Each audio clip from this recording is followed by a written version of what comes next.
Hello po, this is Chef Manny. Today we're going to cook laing. My father was from Bicol, sa Nabua, Camarines Sur. And isa sa mga paborito kong niluluto niya ay itong tinatawag na laing.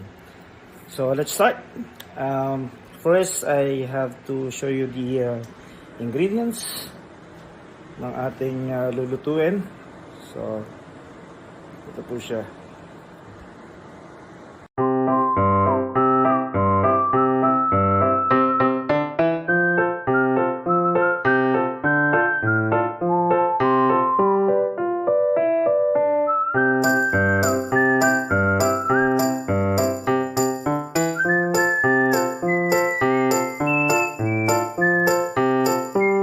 Ito na po tayo. Ito po ang ating mga ingredients. Ito po ay pork belly na hiniwa ko ng maliliit, tsaka pork ribs also hiniwa ko rin ng maliliit, and then we have bagoong. Okay, we have ginger, onion, chili, garlic, for coconut oil, 400 ml lang isa. Gagamit din tayo ng chili flakes, just this one. Gamit tayo ng paminta, natawan, dapat pala durog, and salt. So we'll start. So now we will start cooking the laing. Gonna put a little bit of oil in it. And then igisa po natin yung baboy.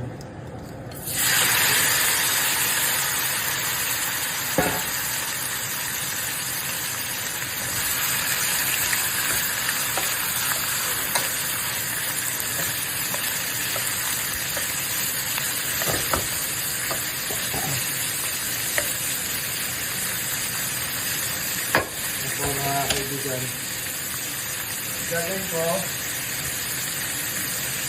lagyan ko ng tubig. Una,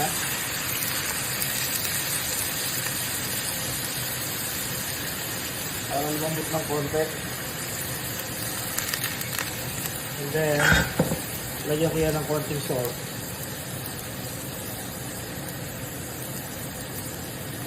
And paminta.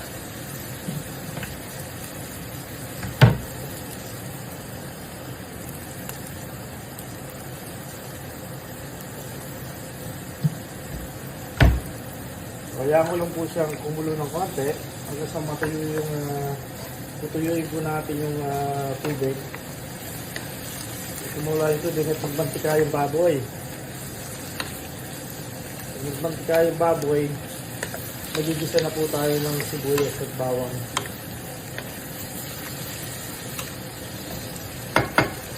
So ngayon,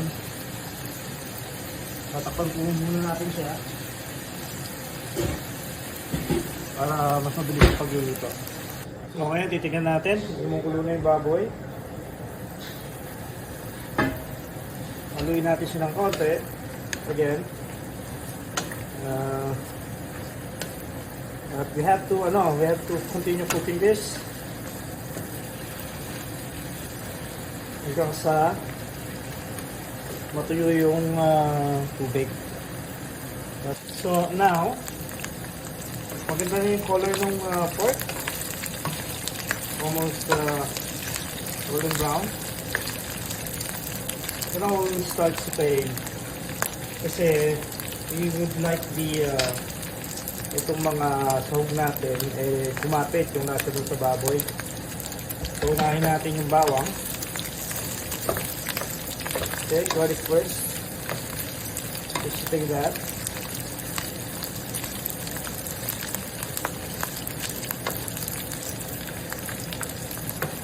Sunod natin yung sibuyas. Siyempre.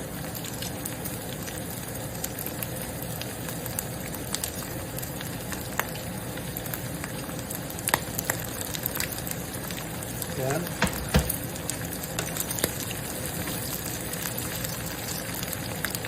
Gusto lang po natin siya. natin maluto yung sibuyas.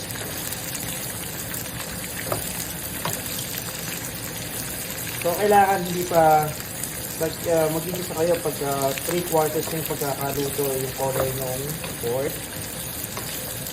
Para habang ginigisa nyo, lalo siyang tinitingkad yung kulay ng baboy. Kasi color is always flavor. Don't forget, color is flavor on the food. Ngayon, lalagyan natin siya ng luya. Yung ating luya. And tuloy-tuloy lang po tayo sa paggigisa.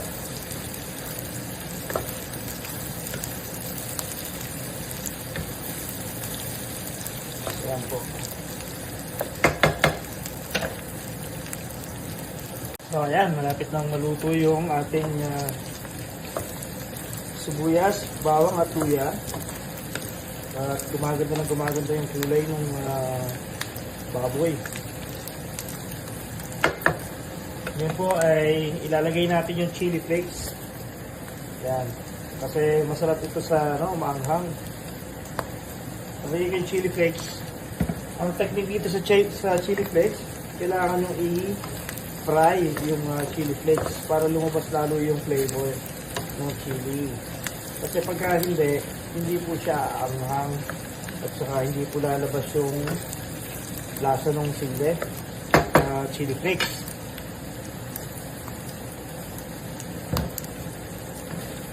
Ayan po.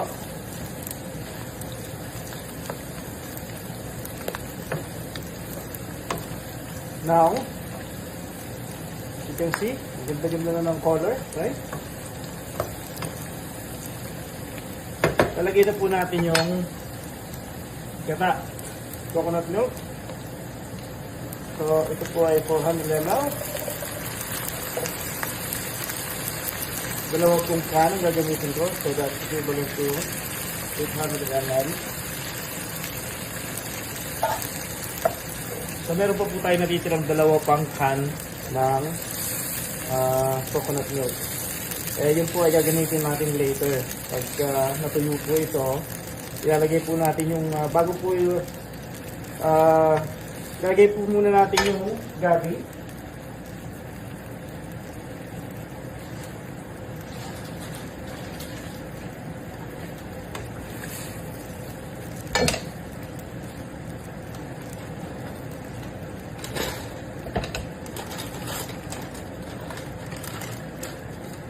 Ilan natin yung gabi sa ibabaw. Habang hihintay natin mag-boil yung coconut milk. This is dried taro leaves, right?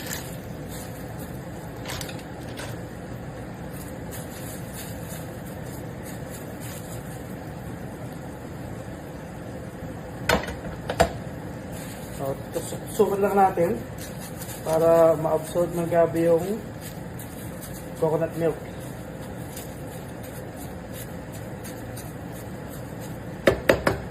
So for now, tatakpan ko muna siya para maluto yung taro leaves or yung gabi. So ayan po, makikita ninyo nagplanta na yung gulay. So ngayon, nalagyan ko pa siya ng isa pang 400 ml na coconut milk.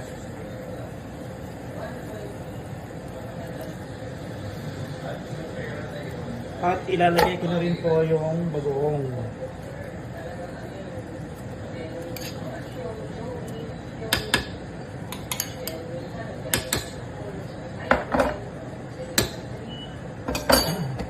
Para lumasa. Huwag niyo makakalimutan yung bagoong dahil yan po ang magbibigay ng napakasarap na lasa sa laing.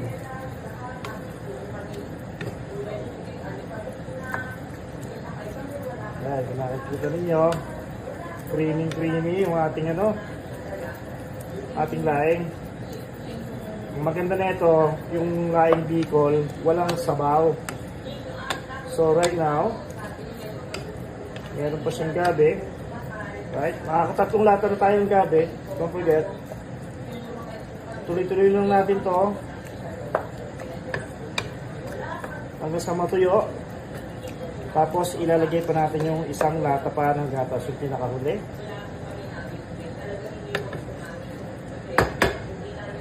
Ayan po. O ayan, titignan natin kung ano nangyayari. Ayan. Medyo lumalambot na yung ating gulay. Ako, mukhang masarap. Ang bango.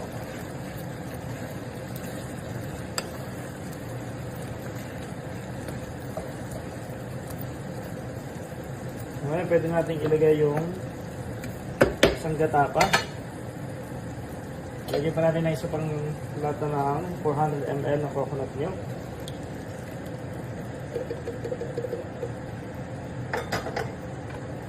Yan. Mas maraming gata, mas masarap, sabi ng tatay ko. Pero ang original po nito yung pong kakang gata. Yung unang piga ng coconut meat, right? Pero may hirap pong hanapin yung ganong klase dito po sa Canada. Nandito po ako sa Canada. Ngayon, luto na yan eh. Gagawin lang natin, papatuyuin natin tong gata para lalong sumarap. Lagyan na natin siya ngayon ng sili.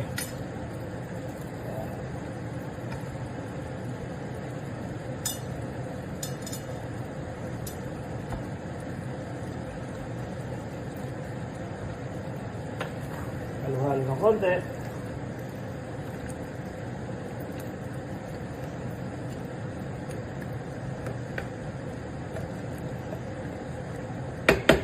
At lulutuin natin siya ng slow fire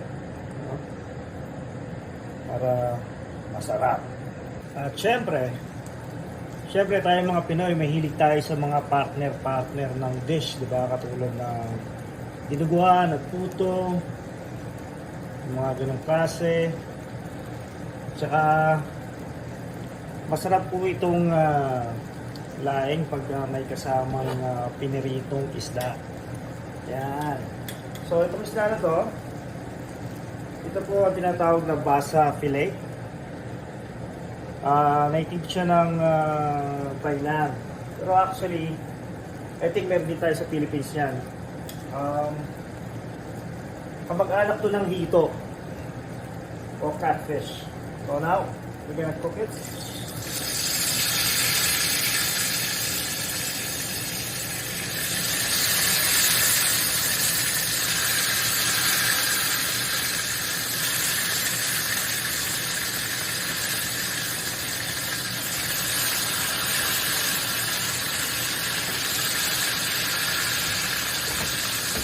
Ayan po. Itong isda lang, papakat natin dito. Ayan, excited na ako. Gutom. Ayan. Tingnan, ang sarap-sarap na itong laing natin. Ayan. Wala akong patiyan. Wala akong pagluluto ng laing, madali lang. Ngayon, tignan natin itong isla. Ayan ang sila. Wow, look at that color. That's the color you look at that.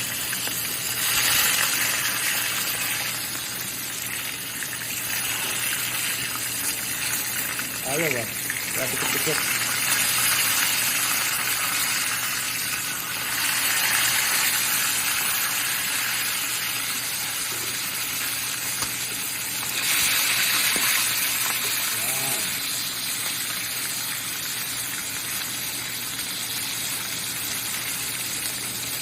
Sarap yung isda pagka pinartner natin sa laing, yung bang tostado.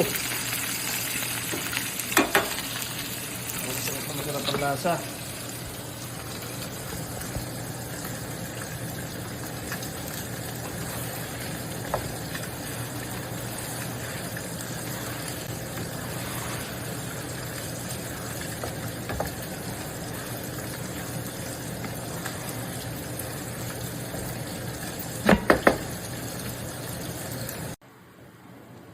At ito na po ang ating finished product. Musok-usok pa. Ayan. So, ready na rin ang kanin ko eh. May kanin na ako dito. Ready na akong kumain. Okay. Maraming po salamat sa inyo. Bon appetit.